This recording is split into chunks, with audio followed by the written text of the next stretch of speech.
Alright, what's happening? Welcome back to Hard Rock Guitar for Newbies. I'm Alex, and I'm super stoked that you're here today for another lesson. Especially because today, we're going to be talking about your first chords, and these are going to be power chords. You know, I've been playing guitar since the late 90s, and I still can't figure out why they call them power chords. Technically they're fifth chords, but that just sounds pretentious. And I'm not a music theory teacher. I'm just an ex-army guy who drives a Tacoma and owns way too many black t-shirts. So what is a power chord anyway? Well, it's the root note of any particular chord, along with the fifth of that root note, and then an octave of that root note. So if I were going to play an E power chord here in drop C tuning on the bottom string, I would simply find the note E first, which is on the 4th fret. Then I'm going to play a fifth on the string above it, which of course is going to be A, and then I'm going to play the next note above that, which is the same note as that, just one octave apart. So I've got 3 notes. When I play them all together, that's a power chord. Now that particular shape, just using one finger to play a power chord, works when you're into drop tuning like drop C, drop D, drop A if you're playing on a 7 string, but it changes when you go up in strings. So if I were to go up to the 5th string, and let's say want to play a power chord of C, I'm going to find C right here on my 5th string. I'm going to play the 5th of it, which is going to be on the 7th fret, and then the octave of it right here on the 7th fret of the 3rd string. So I've got,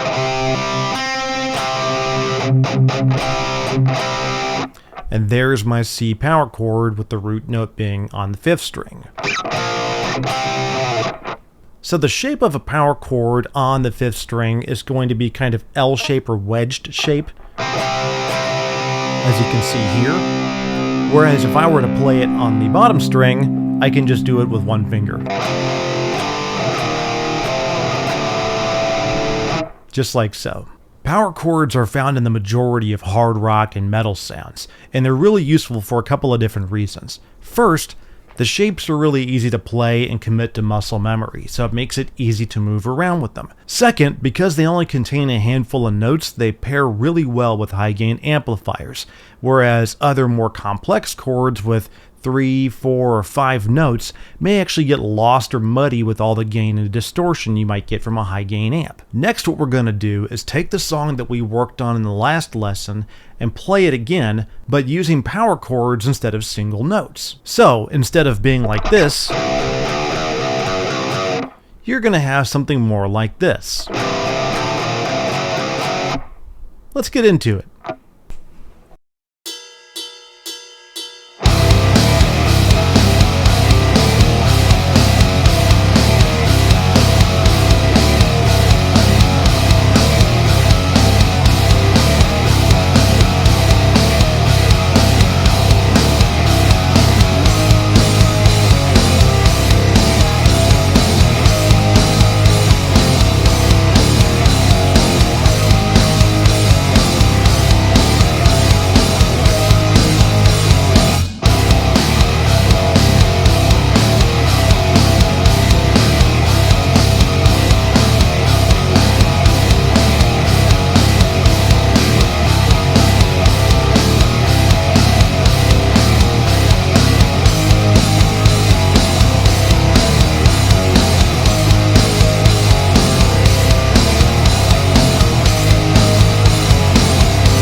Now that you've got the basic concept of power chords, spend some time playing them at different spots across the neck.